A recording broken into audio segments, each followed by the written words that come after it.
বাড়ির পাশে পরিত্যক্ত ইটের ভাটা। সেই ইটের ভাটার মধ্যে মনে হয় কে যেন ইট টানতেছে, কিছু শ্রমিক। তো প্রিয় বন্ধুরা, আজকের গল্পটা লিখেছেন মোহাম্মদ আবু তাহের ভাই, নওগাঁ থেকে তার জীবনের বাস্তব অভিজ্ঞতা তুলে ধরছেন। তো সে লিখছে, আমি মোহাম্মদ আবু তাহের, আমার বাড়ি থেকে বাজারে যাওয়ার একমাত্র রাস্তা হলো পরিত্যক্ত ইটের ভাটার পাশ দিয়ে বয়ে যাওয়া রাস্তা।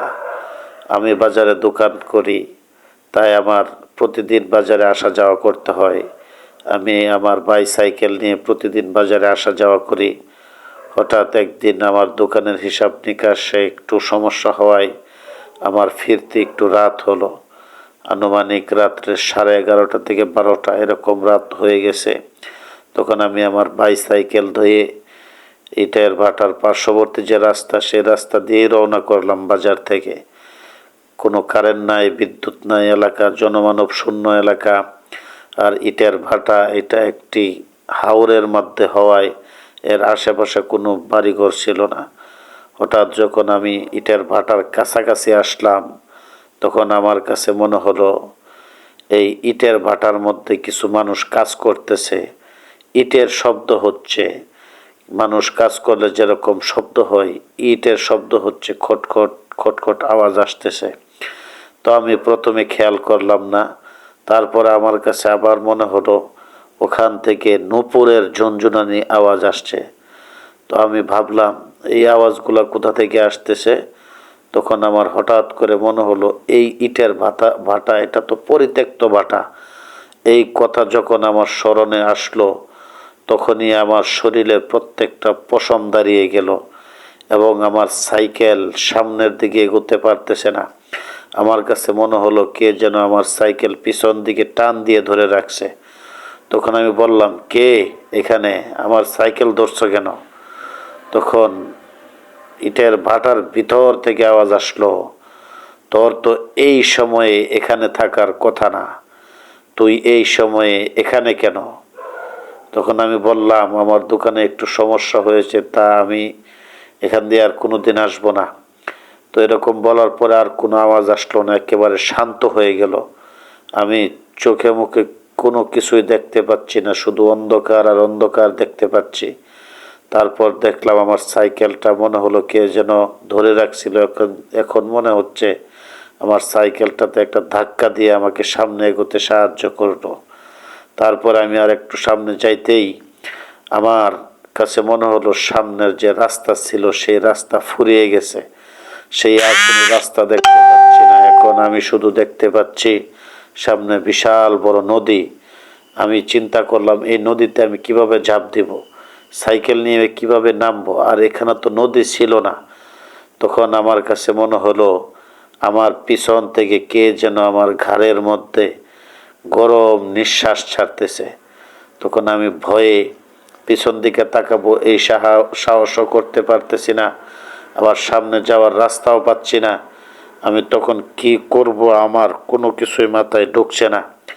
তারপরে আমি মনে মনে সিদ্ধান্ত নিলাম, যা হওয়ার হবে, যা আছে কপালে আল্লাহ ভরসা। তখন আমি মনে মনে বললাম, আমি পিছন দিকে তাকাই। আবার সিদ্ধান্ত নিলাম যে পিছন দিকে তাকাইলে ভয়ঙ্কর কোনো কিছু দেখলে যদি হার্ট অ্যাটাক করি তাহলে তো আবার সমস্যা।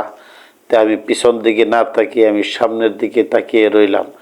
সামনের দিকে যখন তাকালাম, আমার কাছে মনে হলো ইটের ভাটার ভিতরে কিছু মানুষ, তারা কান্নাকাটি করছে, চিৎকার করছে, আহাজারি করতেছে। বিশেষ করে বাচ্চা মেয়েদের আওয়াজ আমার কানের মধ্যে বেশি বেশি আসছিল। তখন আমি কৌতূহলবশত এইভাবে তাকিয়েছিলাম যে আওয়াজটা আসলে কিসের, বড় মানুষের না বাচ্চা মানুষের। আর ওদিক দিয়ে আমার শরীর ঘেমে পুরা শরীর থেকে পানি পড়তেছে। আর তারপরে আবার আমি জিজ্ঞাসা করলাম, ওখানে বাচ্চা মেয়েদের কান্নাকাটি, কোন বাড়ির বাচ্চা এগুলো? তারপরে আমার কাছে মনে হলো এই ইটের ভাটার মধ্যে মনে হয় ভূমিকম্প শুরু হয়ে গেছে, ঘূর্ণিঝড় শুরু হয়ে গেছে। এখান থেকে আবার আওয়াজ আসলো, তুই সোজা চলে যা, পিছন দিকে আর তাকাবি না। এই ভয়ে আমি আর পিছন দিকে তাকাইনি। আমি যখন সামনে আর কোনো রাস্তা পাচ্ছি না, আমার কাছে মনে হলো এটা নদী, এই নদীর মধ্যে আমি দিলাম সাইকেল চালিয়ে। যখন নদীতে সাইকেল চালিয়ে দিলাম তখন আমার কাছে মনে হলো আমি যেমন উপর থেকে পড়তেছি নিচে, আর নিচে বড় বড় কুমির আমাকে অ্যাটাক করবে এরকম হা করে আসে। এটা দেখে পড়তে পড়তে প্রিয় বন্ধুরা, এটা মনে হতে পারে এটা গল্প, কিন্তু যখন এই সিচুয়েশনে আমি পড়েছি তখন আমার কাছে এমনই মনে হয়েছিল। তখন আমি পড়তে পড়তে আমি বেহুশ হয়ে যাই, আমি অজ্ঞান হয়ে যাই। যখন আমার হুঁশ হয় তখন যখন আমার হুঁশ আসে তখন আমার কানে ফজরের আজানের আওয়াজটা বেশি আসে। আমার কাছে পাশে যে মসজিদে ফজরের আজান হচ্ছে তখন আমার হুঁশ হয়। তখন আমি দেখি কোনো কিছুই নাই, সব কিছু আগের মতোই স্বাভাবিক। আকাশে চাঁদ আছে হালকা, আর সব কিছু একেবারে স্পষ্ট হয়ে গেছে। ওই অনেক দূরে কুকুরের আওয়াজ শোনা যাচ্ছে। তারপরে আমি আজানের আওয়াজটা শোনার সাথে সাথেই আমি আবার সাইকেল নিয়ে আমার বাড়ির দিকে রওনা করলাম, কিন্তু পিছনে কোনো কিছুই ঘটলো না। আমি যখন বাড়িতে গেলাম, বাড়িতে যাওয়ার পরে সারাদিন আমি অসুস্থ ছিলাম, জ্বর ছিল আমার শরীরে। কিন্তু যখন সন্ধ্যা হলো, সন্ধ্যার পরে এশারের নামাজের পরেই আমি খেয়াল করলাম আমার বাড়ির পিছনে সেই কান্নার আওয়াজটা শোনা যাচ্ছে।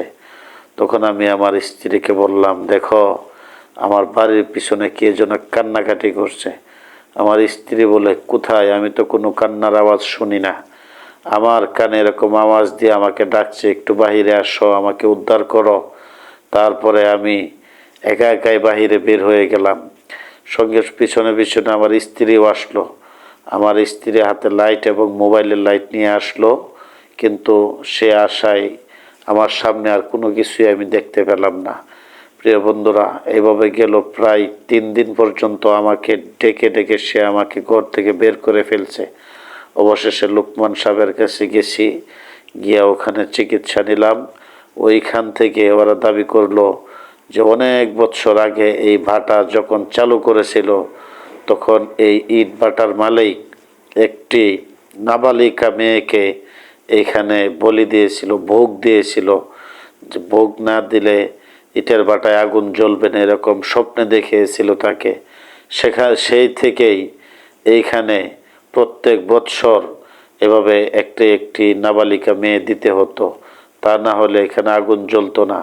এই কারণে ইটের মালিক, ভাটার মালিককে ইট খোলাটি বন্ধ করে দেয়।